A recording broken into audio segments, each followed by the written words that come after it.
In the previous lecture we introduced some concepts of turbulence, and the whole objective was not to go into the details of turbulence, but to utilize those concepts in developing some strategies for modeling of turbulent flows. We will proceed further towards that, and we will go ahead with the slides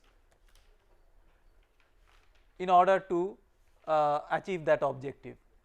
So, first let us recall that for turbulent flows we try to represent the turbulent flows with the aid of some statistics, and the statistics of turbulent flow implied that any turbulent quantity, say f, can be decomposed into two parts. One is the mean of f, so or the average of f. We discussed about certain types of averages like time average, space average, ensemble average. So, this is some sort of average, and then a fluctuation component on the top of that. We define the average in a particular way.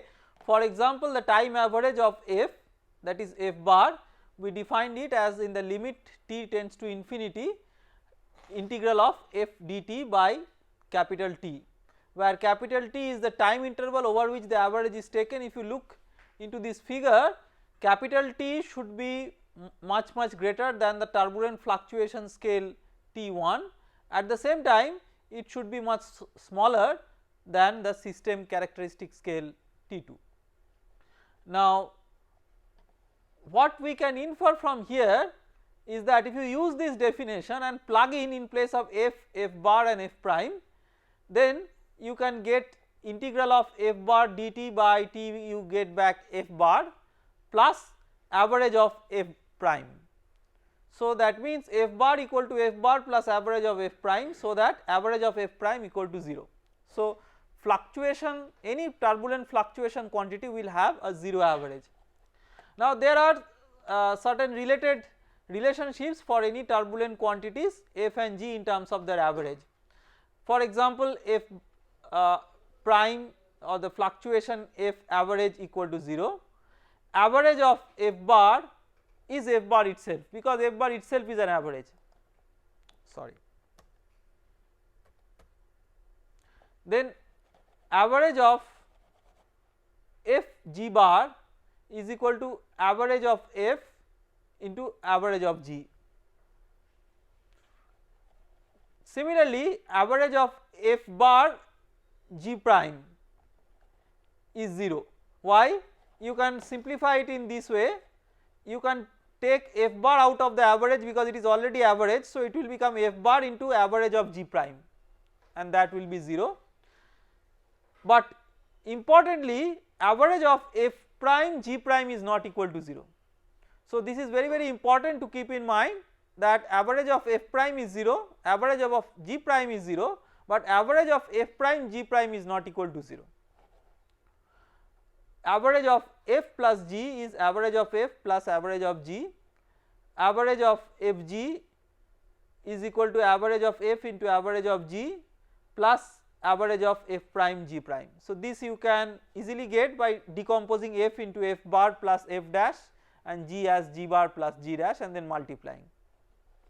Similarly, you can write the corresponding rules for derivatives and integrals. Now, with this elementary background, let us go into the Reynolds average Navier-Stokes equations or RANs.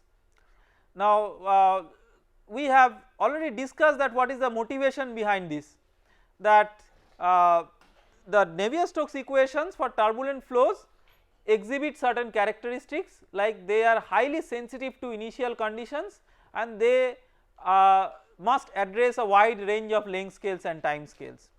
So, on the other hand, you can reduce those complexities by considering the statistical average form of the Navier-Stokes equation, which are known as Reynolds average Navier-Stokes equation.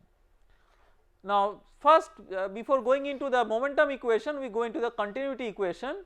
So, you have del uj del xj equal to 0. What we do, we substitute uj equal to uj bar plus uj prime. When you do that and you can take the average, and within the average there is a derivative term.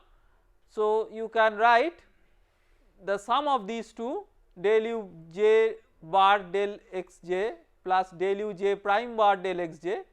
So del u j prime bar del xj is 0 because uj prime bar is equal to 0. So from here what you can see that the mean flow continuity equation will be del u j bar del xj equal to 0. Remember, we are considering a constant density flow. Now if you have the continuity equation for the mean flow like this, now as the next step what we can do, we can subtract the equation 1 from the continuity equation. So what we get, if you subtract these two, you get the continuity equation for the turbulent flow fluctuation. So that is uj minus uj bar will be uj prime. So del uj prime del xj will be equal to 0. That is the continuity equation in terms of the turbulent fluctuation field. Now let us consider the momentum equation in the ith direction. So first we write the momentum equation just like any other equation. We will be substituting u equal to u bar plus u prime, but before that we make a slight manipulation. What we do is that we have uj del ui del xj, we add ui del uj del xj with it, so that the terms together can be written as del xj of ui uj, and when we add ui del uj del xj, that is equal to 0 because del uj del xj equal to 0 by continuity equation. So it is a sort of going back to the conservative type of form by using the continuity equation.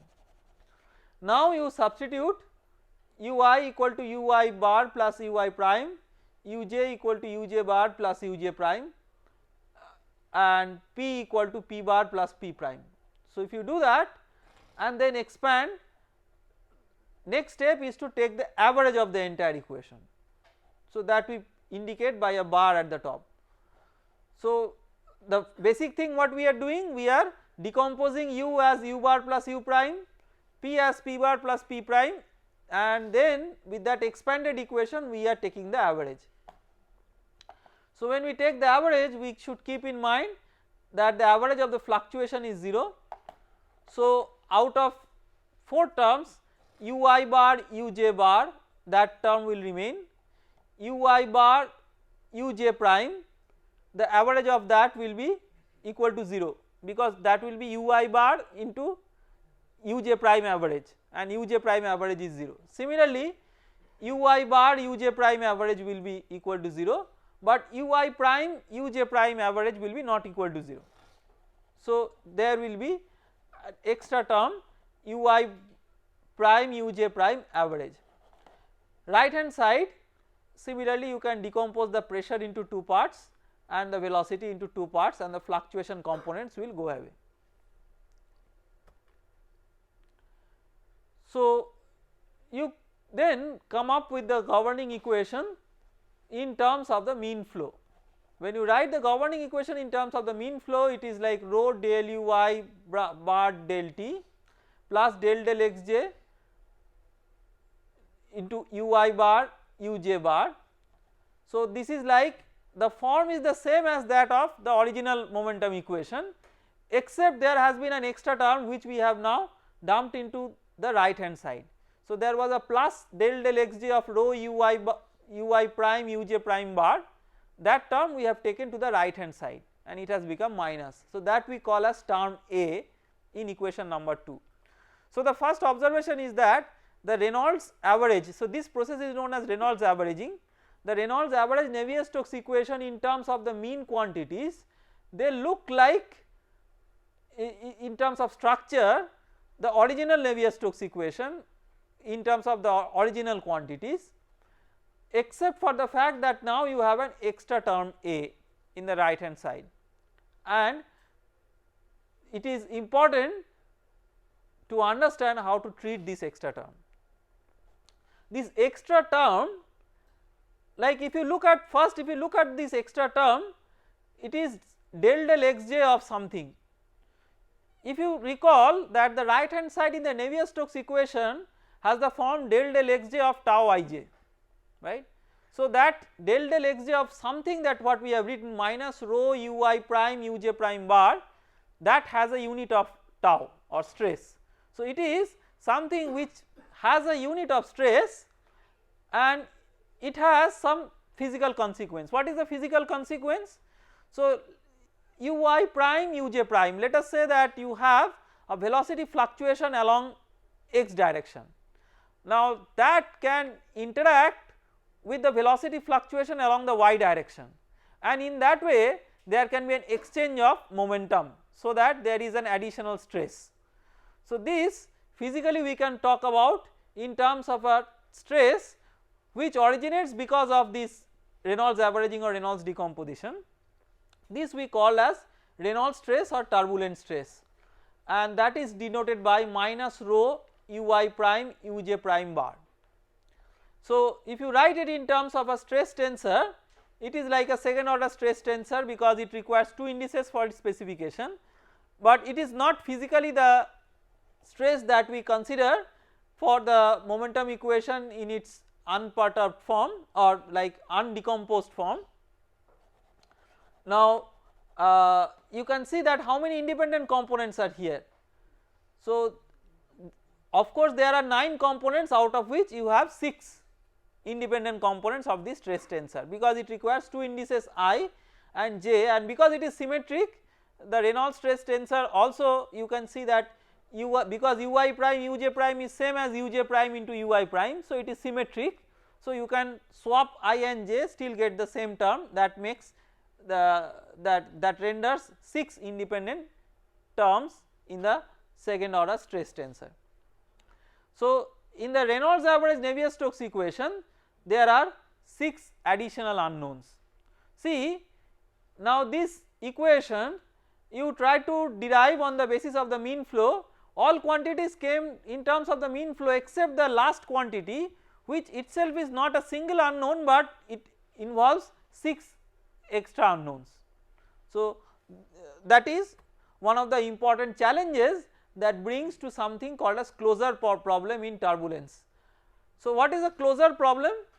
In Reynolds average Navier-Stokes equation, Reynolds stress terms gives additional unknowns, but there are no explicit governing equations for these additional unknowns, that is minus rho ui prime uj prime bar. So, these extra unknowns appear, but till now we have not come across any explicit governing equations for that. So, let us make an accounting of the number of equations with number of unknowns. We have 3 velocity components, 1 pressure and 6 Reynolds stress terms. So, we have total 10 unknowns out of this system after Reynolds averaging. Number of equations, you have 1 continuity equation and 3 components of the momentum equation, so 4 equations. As the number of unknowns is greater than number of equations, the problem in this form is indeterminate and one needs to close the problem, that is obtain additional or derive additional equations or model additional equations if necessary, so as to come up with a matching condition in terms of number of equations and number of unknowns. So, this is known as closure problem in turbulence. This is a very important concept because it tells us that why do we require turbulence modeling. So, you have more number of unknowns in terms of turbulent Reynolds average quantities, and those unknowns need to be closed with the aid of suitable equations, and one needs to mathematically model that to come up with those additional equations. So, the turbulence modeling, what it tries to do, it tries to represent the Reynolds stresses in terms of the time average velocity components. The common turbulence models are classified on the basis of the number of additional transport equations. Now, before we get into the details of different types of turbulence models, let us try to consider one particular aspect, that is why do we require a closure in terms of a very simple example. So, let us say that you have an equation, governing equation du dt equal to u square. Remember that in a very general form the Navier-Stokes equation can be written as d dt of velocity vector is a function of velocity vector, because the left hand side of the momentum equation is capital d dt of rho into capital d dt of u, that is the acceleration term is there. Right hand side you have pressure gradient and velocity, and pressure you can write in terms of velocity. We have earlier seen through one of our derivations in stream function vorticity equation that you can derive a pressure Poisson equation, where you can express the pressure gradient in terms of the velocity. So you can therefore in principle write du dt as a function of u. So we have taken a very simple example, nothing to do with the Navier-Stokes equation, but with just a simple mathematical analogy, that du dt equal to u square. Now let us say that this equation is highly sensitive to initial conditions, so that we want to make a statistical averaging of it. So if we make a statistical averaging of it,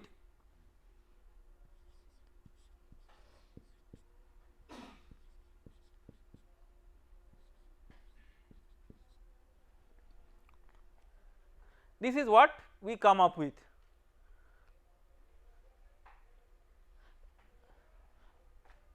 Now once you make a statistical averaging, the tractability becomes a issue. Why?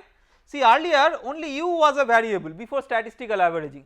Now you have two variables, one is average of u, another is average of u square. So you can say that, well, I have average of u square, so I should now introduce a new equation, which new governing equation for average of u square. How you can do that? You can multiply this equation by u. So if you write u du dt, that will be u cube. So d dt of, or half d dt of u square, and then you take the average. See what has happened now? You have got a governing equation in terms of u square average, but a new unknown u cube average has come up. So this is essentially what happens when you try to average the Navier-Stokes equation. Every time you try to average, new quantities appear, and if you want to write governing equations in terms of the new quantities, another sets of new quantities appear. So tractability becomes an issue, and that is why you see that perhaps you can go on doing this, but if you want to stop somewhere, you have to write a model equation which closes the system of equations with number of equations and number of unknowns. Otherwise you will be going on adding new equations and at the same time new variables, it will never be closed. So unaveraged equations may not be well behaved, averaged equations may be well behaved, but average equations may give rise to additional unknowns which need to be closed, and that is one of the very important essential concepts of the closure problem in turbulence modeling. Now with this understanding, what we will do is we will now get back to our basic discussions on turbulence modeling which we are having. So the common turbulence models we will now try to go through. Remember, in this elementary course we will not go into the details of all the turbulence models, but we will try to catch up with some of the very important and very commonly used turbulence models. So different types of turbulence models. Now several approaches have evolved to model the Reynolds stress tensor. See, the turbulence modeling is all about modeling the Reynolds stress tensor. So several approaches have evolved to model the Reynolds stress tensor. The most commonly commonly followed methodologies include the following. One is eddy viscosity model and the other is Reynolds stress transport model.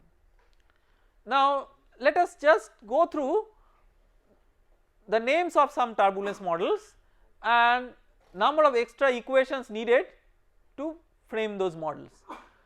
So there is one model which is called as zero equation model, which is known as mixing length model, which we will come across soon. Then one additional equation, Spalart-Allman-Merce model, then two equation model, standard K epsilon model, RNG K epsilon model, realizable K epsilon model, K omega model, these are the names of some of the models. Then you can have even 7 equation models like the Reynolds stress model, and we will also very briefly look into that. So those were some examples. Remember that those were not the exhaustive lists of turbulence model, but just to give you an idea that what can be the ranges of the number of additional equations. Now we come to first the eddy viscosity models. So let us see that you have the Reynolds stress. Now the Reynolds stress can be divided or decomposed into two parts, one is isotropic and another is anisotropic part. So just like if you recall that the stress tensor in the usual case can be decomposed into two parts, hydrostatic component and deviatory component. The anisotropic component is just like the hydrostatic component. So it is minus rho u1 prime square average plus u2 prime square average plus u3 prime square average by 3. So the arithmetic average of the diagonal elements of the stress tensor, that times delta ij, because it is isotropic component. So we multiply it with the Kronecker delta ij, where delta ij is 1 if I is equal to j. Now with the isotropic part we also add the anisotropic part, so that we get the total stress Reynolds stress tensor. So what we are doing is we are mathematically treating the Reynolds stress tensor just like the regular stress tensor. We are although physically they are not originating from the same physical behavior, but mathematically we are trying to treat them analogously. So for the anisotropic part, what we are doing is we are trying to write the Reynolds stress tensor as a function of the rate of deformation in terms of the average quantity. Just like the deviatory component of the regular stress tensor, we write mu into del uy del xj plus del uj del xi. Here instead of mu we use a different coefficient mu t called as turbulent viscosity or eddy viscosity, and in terms of the regular rate of deformation, it is the rate of deformation in terms of the average quantity. So this is known as Boussinesq eddy viscosity approximation or eddy viscosity model. Now when you do that, you can now write the isotropic component in terms of the turbulent kinetic energy. How do you write the isotropic component in terms of the turbulent kinetic energy? You have ui prime square plus u2 prime square plus u3 prime square, their averages were appearing in the isotropic component. Now you what you do is you multiply by 2 and divide by 2, so that the quantity that appears here is the turbulent kinetic energy. We have already defined the turbulent kinetic energy earlier. So you have the turbulent kinetic energy, which is defined as ui prime square average plus u2 prime square average plus u3 prime square average by 2, that into delta ij is the first term. So we have an adjusting term minus 2 by 3 rho plus mu t into rate of deformation of the mean quantity. So we can write minus rho ui prime uj prime average is equal to minus 2/3 rho into k, where k is the turbulent kinetic energy delta ij, plus mu t into del u I bar del xj plus del u j bar del xi. Now if you consider the right hand side of the Reynolds average Navier-Stokes equation, what are the terms that are there? One is the you can write the entire right hand side except if there is any additional body force. We are not considering any additional body force. The right hand side, all the terms we can write in the form del sigma ij del xj, where sigma ij is a sort of stress tensor which includes the pressure, that is minus p delta ij plus mu del u I bar del xj plus del u j bar del xi. So these are like the regular features of the Navier-Stokes equation, plus the Reynolds stress tensor, that is minus rho ui prime uj prime average, and that has two parts. Now one of these parts, the turbulent kinetic energy part, you can dump with the pressure term, and the other part you dump with the viscous term. So if you do that, what you get? You get this equal to minus P effective delta Ij, where what is this P average effective? It is P plus 2/3 rho K. So as if a new pressure, which is the mean pressure plus 2/3 rho into the kinetic energy, that delta Ij, plus instead of the laminar viscosity, you have an effective viscosity which is laminar viscosity plus the turbulent viscosity, mu plus mu t into the rate of deformation. So as if we have derived a constitutive relationship. Remember, this is not a fundamental derivation. So that is why I am saying as if. So it appears that as if we have derived a constitutive relationship. The whole idea, the objective is to cast this equation in sigma ij in the constitutive form that we are commonly familiar with for laminar flows as well. So to do that, what we have seen now is that the pressure is modified to a different parameter, and in place of the laminar viscosity, it is the laminar viscosity plus the turbulent viscosity. So that will make the governing equations, the Navier-Stokes equation, the average Navier-Stokes equation look exactly the same as that of the unaveraged Navier-Stokes equation, except mu being replaced by mu effective. But the question is, it is an illusion. It elusively appears that as if it is closed, but it is not yet closed because we do not know what is mu t. Like nobody tells us that mu t will be a particular value. So it needs to be modeled, and the big question remains how to model mu t. So the eddy viscosity models, eddy viscosity turbulence models pose this or try to answer this question, that how to model the turbulent viscosity. The turbulent viscosity is also called as eddy viscosity because eddies are involved in the transfer of the momentum due to fluctuation components. So the first model, which is a very simple model that we will discuss, is called as a mixing length model. So in this mixing length model, what one tries to do is one tries to draw an analogy with the kinetic theory of gases, that is an analogy of the behavior of eddies in turbulent flows with molecules in kinetic theory of gases. So let us say that you have eddies with certain fluctuation velocity components. So if you look at this figure, there is a velocity profile. So you have the x component of velocity varying with y. Now you may have a velocity, a particular velocity fluctuation scale. So what is the velocity fluctuation scale? The velocity fluctuation scale is the fluctuation in velocity between two adjacent layers when they interact. So what is that? That is the length over which they interact between two successive layers times the velocity gradient. So del u del y into some delta y, that is equal to the total delta u. So that delta y we call as L, which in a formal language will be related to something called as mixing length that we will come subsequently.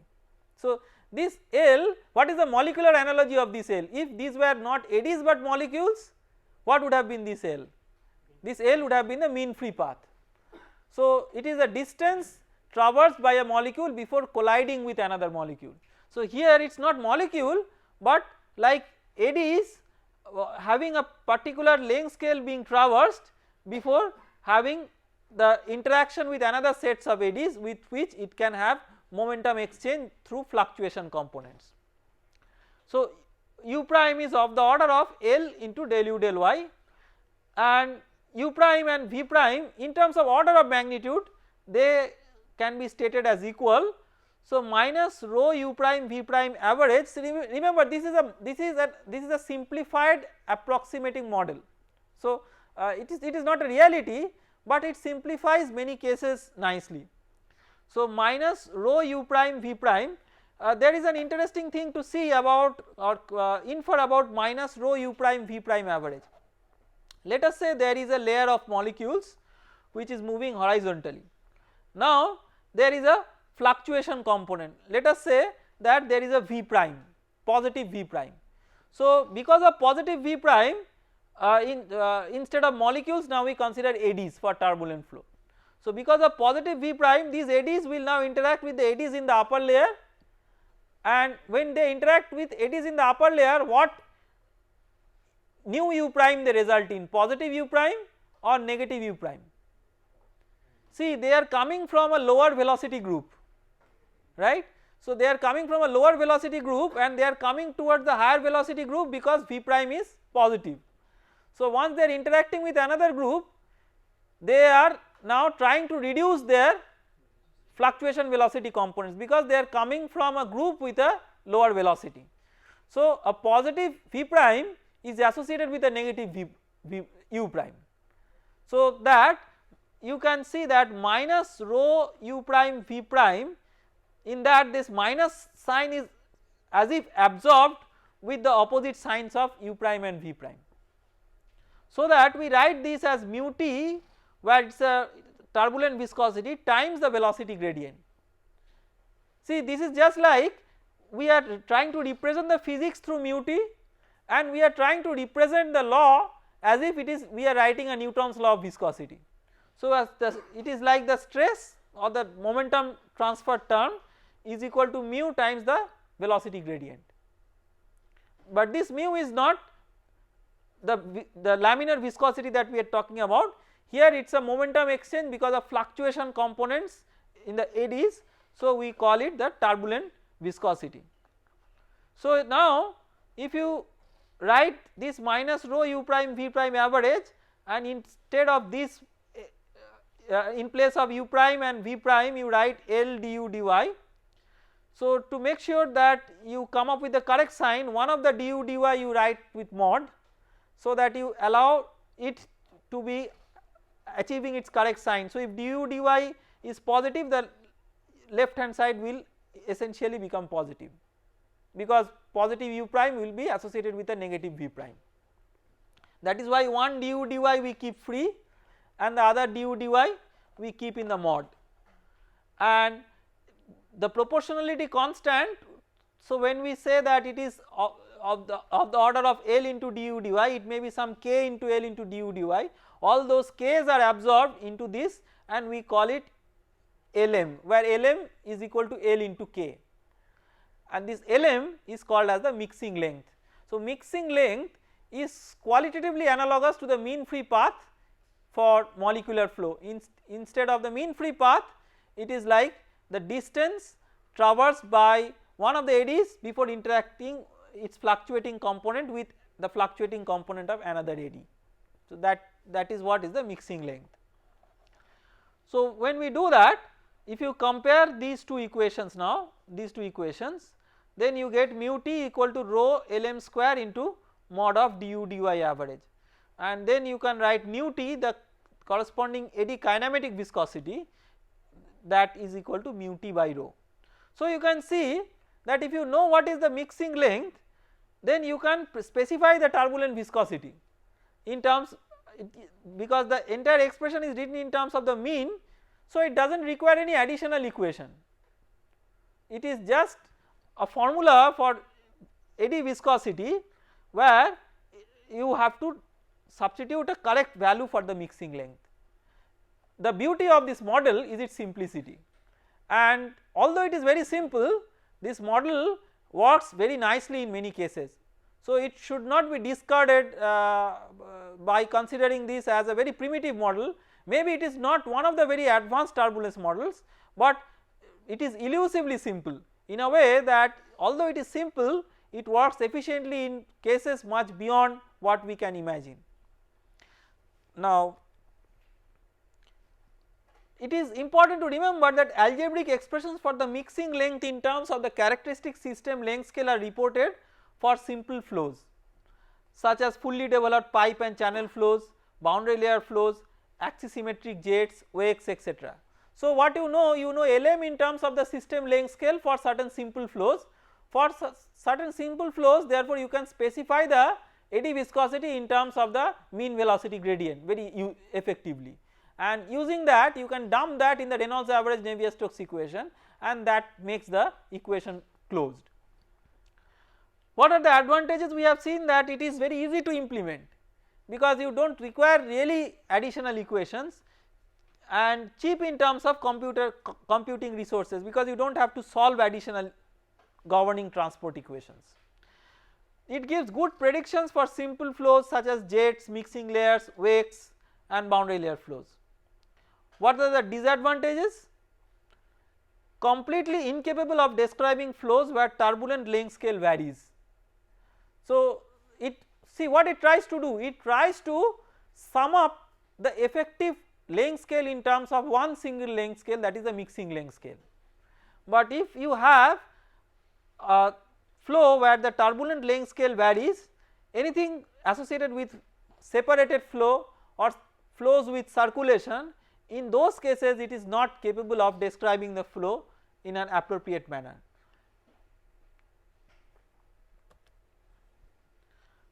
Now we need to improve upon this model, and before doing that we try to introduce two important concepts, the turbulent kinetic energy and its dissipation. We already had introduced these concepts while talking about the various length scales in a turbulent flow. Now to mathematically define the instantaneous kinetic energy of a turbulent flow is the sum of the mean kinetic energy and the turbulent kinetic energy. So the turbulent kinetic energy is associated with the fluctuating components. So we can write the total kinetic energy as the mean kinetic energy plus the kinetic energy due to turbulent fluctuation, and the dissipation rate of turbulent kinetic energy is defined as nu del u I bar prime del x I del x j into del u I prime del x j. So what you have to keep in mind here is that the energy cascading mechanism by virtue of which these quantities become physically important. So the large eddies extract kinetic energy from the mean flow because of instabilities, and that energy is cascaded into smaller and smaller eddies until they are totally mopped up by the smallest eddies by virtue of viscous dissipation, and the corresponding length scale of those eddies is known as the Kolmogorov length scale. This is the preliminary understanding that we had. Now if what one can do is one can try to utilize these two important physical quantities. So k and epsilon turn out to be important physical quantities for a turbulent flow. So one can in principle try to utilize these two quantities and come up with the governing transport equations for k and epsilon to model mu t or the turbulent viscosity. So we are trying to go for a model different from the mixing length model. So now the turbulent kinetic energy. So we are trying to, what is the objective of this analysis, this derivation is to go for the derivation of a governing transport equation for turbulent kinetic energy. So what is the step 1? You start with the Reynolds average Navier-Stokes equation derivation. So what you do, you substitute u equal to u bar plus u prime and p equal to p bar plus p prime and take the average of the entire equation. This we have already done, just to summarize. So we get the Reynolds average Navier-Stokes equation with an extra term in the right hand side in terms of the appearance of the non-averaged equation. We have an extra term, and what is that extra term? That is the Reynolds stress term. Now the step 2, express the Navier-Stokes equation in terms of fluctuating components and hence the governing equation for turbulent kinetic energy. So let us try to go back with the previous equation. See the previous equation, but equation number 4 in the slide, in equation number 4 you have the governing equation in terms of u bar. The original Navier-Stokes equation is the governing equation in terms of u. So if you subtract these two, that is if you subtract 4 from equation number 3, you will get a governing equation in terms of u prime. That is what we will be doing in the next step. So that is very straightforward, you just subtract those two. Now you do not want a governing equation in terms of u prime, you want a governing equation in terms of turbulent kinetic energy. So ui prime square by 2. So what you do to get that, you multiply the equation 5 with ui prime, because ui dui dt is like d dt of ui square by 2. So that is how you get the kinetic energy. That is why the manipulation, see always when we do some manipulation, it is important to understand a priori that why we are doing that manipulation. The objective of multiplying equation 5 by ui prime is to get the turbulent kinetic energy as the governing parameter. So you multiply that, once you multiply that you get different terms. So first you get the term, so these terms we have identified as different parts, part 1, part 2, part 3, part 4, part 5, part 6, part 7, just for clarity in showing the algebraic derivation. So the part 1 is ui prime into del ui prime del t. So that you can write half of del t into ui prime into ui prime. So that is del t of ui prime square by 2. So you have got the turbulent kinetic energy. Then the part 2, so if you go through similar derivations, this is a bit tedious, but let us try to go through it for completeness. So ui prime into del xj of ui bar into uj prime. So then what you do, you use a product rule for the second two terms, and when you use a product rule, there you use the fact that del xj of uj prime equal to 0. So you come up with a simplified term. Similarly part 3 also you use the product rule of differentiation, and again in the product rule you now use the fact that the continuity equation in terms of the mean, that is del uj bar del xj, that is equal to 0. So that you come up with a simplified form for the part 3. Then you come to part 4, again you use the product rule, and in the product rule you again simplify it with a consideration that the fluctuating component, the continuity equation based on the fluctuation component is 0. So for this simplification of these terms you are basically using the continuity equation. One is the continuity equation in terms of mean flow, that is 0, another is continuity equation in terms of the fluctuating component is equal to 0. Part 5 is as usual already simplified, we do not simplify it further because it is already in a compact form. Part 6 again we simplify with the consideration that in terms of the fluctuation component the continuity equation comes out here, which is 0, and part 7 we try to use the product rule and absorb the term which is there outside the derivative to inside the derivative. So we absorb the term inside the derivative, there is a minus term that appears, so that is also by using the product rule of differentiation. So once we do these manipulations, we substitute all the parts in the governing equation and take the average of the entire equation. So when you take the average of the entire equation, this is how it looks. So you have different terms assembled together and you are getting the governing equation in terms of the turbulent kinetic energy. So in terms of the turbulent kinetic energy, you get the governing equation where see the left hand side del k del t plus uj bar del k del xj equal to the right hand side is minus del xj of something plus a source term.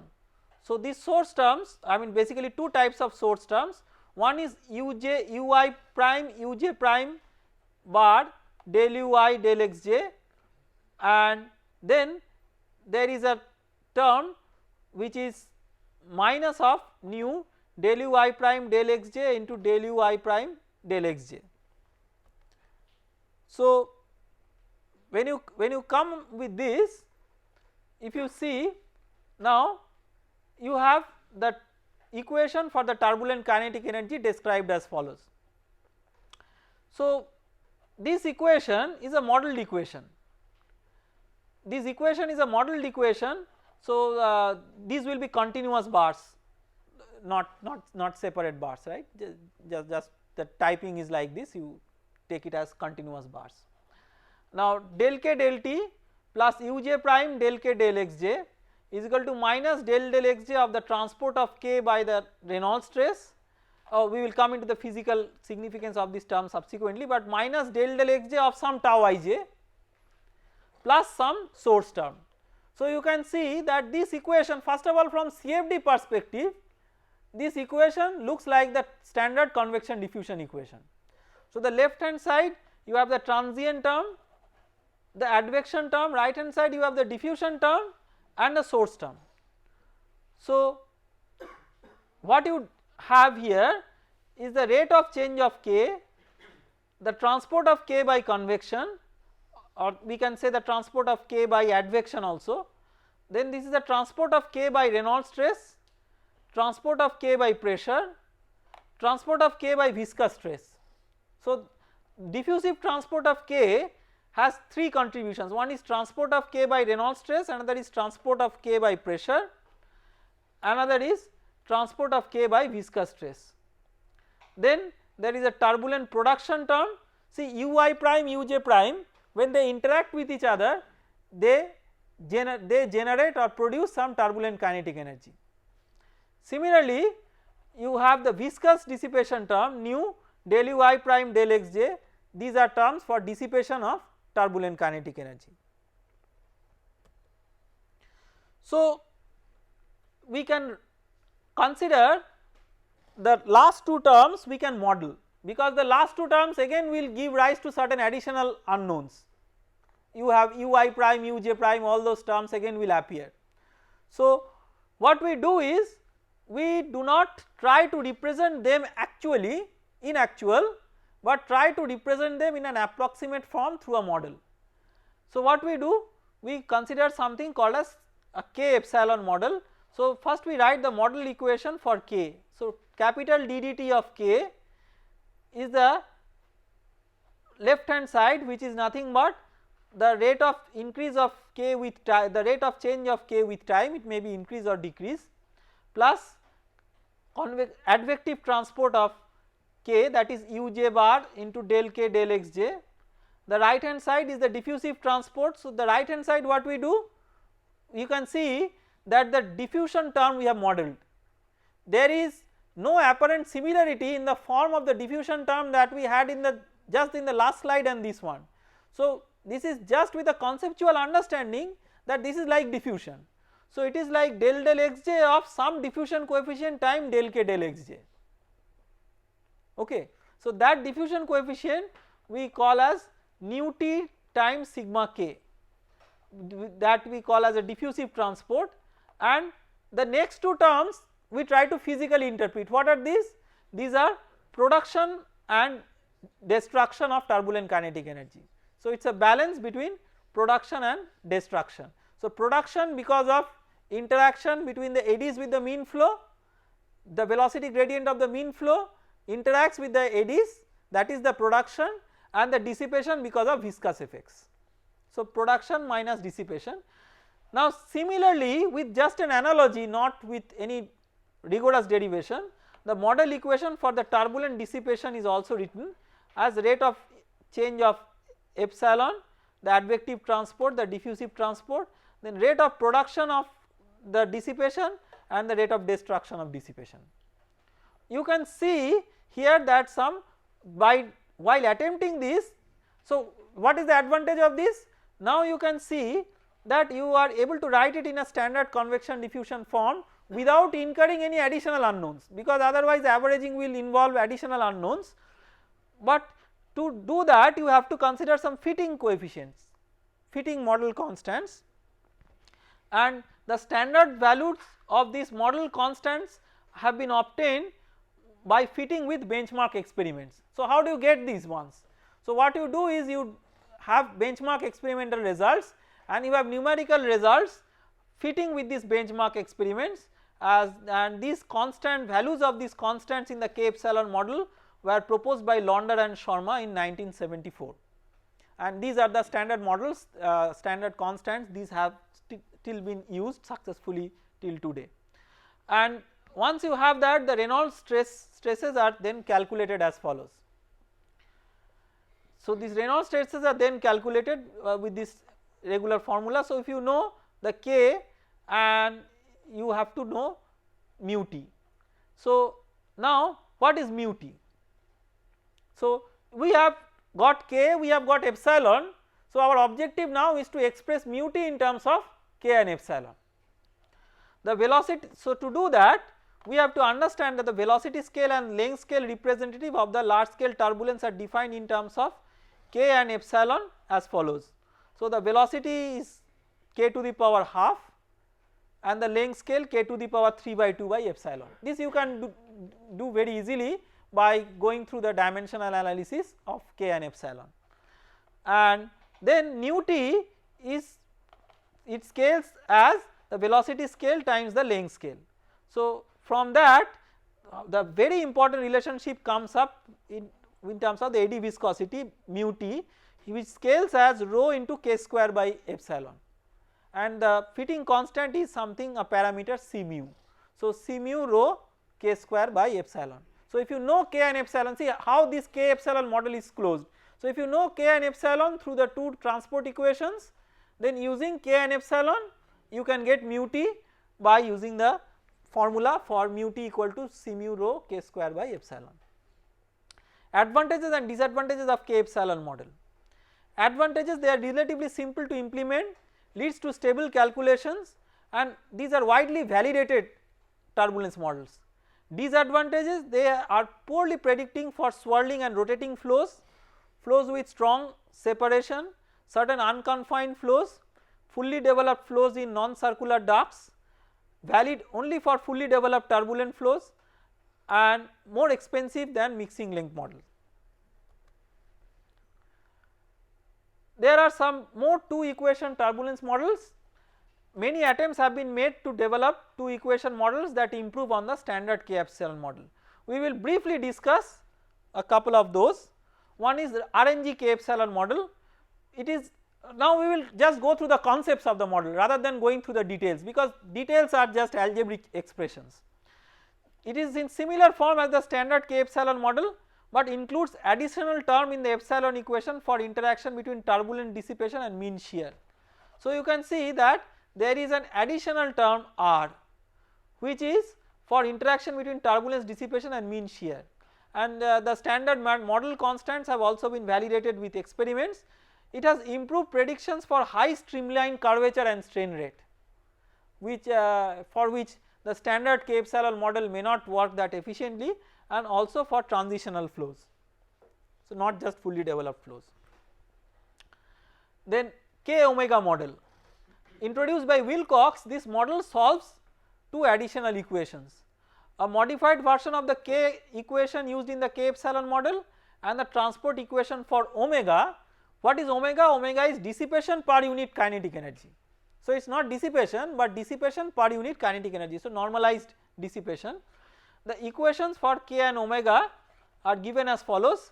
From CFD perspective, again you can see that these equations can be cast in a general conservative form, and there are standard values of the model constants, and the eddy viscosity can be calculated from K and omega from dimensional analysis. Then now if you want to really model in more details, that is if you want to write get the individual Reynolds stress terms from each of the governing equations. So the Reynolds, for that you have the Reynolds stress model. It closes the Reynolds average Navier-Stokes equation by solving additional transport equations for the 6 independent Reynolds stress and 1 for turbulent dissipation. So 7 additional equations. So for each component of the Reynolds stress you have one additional equation where you have the rate of production, transport by diffusion, rate of dissipation, transport due to turbulent pressure strain interactions, and transport due to rotation. So rotation, pressure strain interaction, all these features combine together to give rise to the evolution, dynamical evolution of the Reynolds stress, for which you have the governing equations. Now if you want to still improve upon this, large eddy simulation or LES. LES tracks the behavior of the larger eddies. So the LES, what it does, it involves space filtering of the unsteady Navier-Stokes equation prior to the computations. So there is a filtering which passes the larger eddies and rejects the smaller eddies, because most of the anisotropy is associated with the larger eddy and smaller eddies are more or less isotropic. Of course, they are not totally isotropic, but they are much more isotropic than the larger eddies. So, the interaction between larger, so the larger eddies are resolved. So, as if you were sitting with a filter, you are filtering of the smaller eddies and representing them by an equivalent model, but capturing directly the behavior of the larger eddies.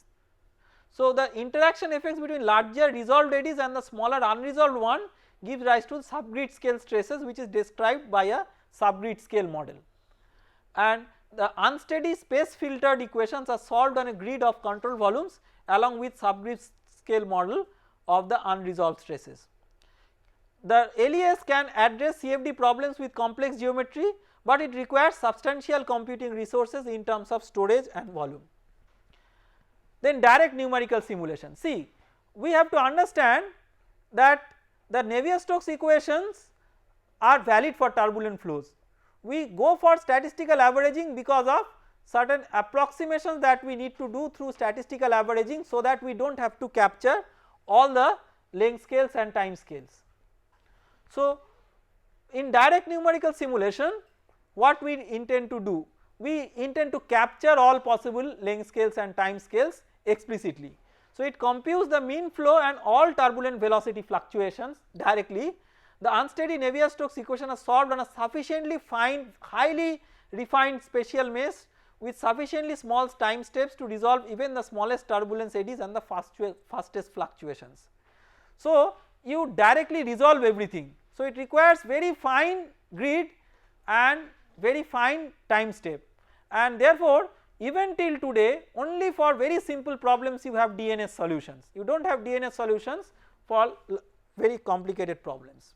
So, concluding remarks, the turbulent flows have wide range of length scales and time scales, it makes their predictions so difficult.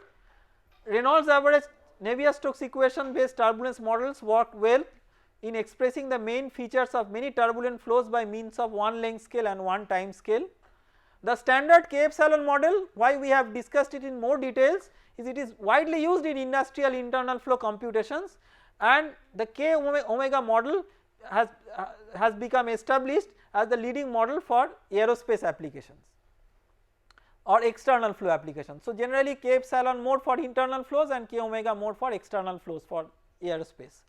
Performance of improved Reynolds average Navier-Stokes based turbulence models, these performances are not uniform. One model does not perform well for all predictions. So, you can have different models, different turbulence models working well for different cases. So, one single model cannot work for all cases, and although LES and DNS require substantial computing resources, these are likely to play increasingly important role in turbulence research. So, these are some of the very key features or key aspects of turbulent flow modeling. So, with that we stop here. Thank you.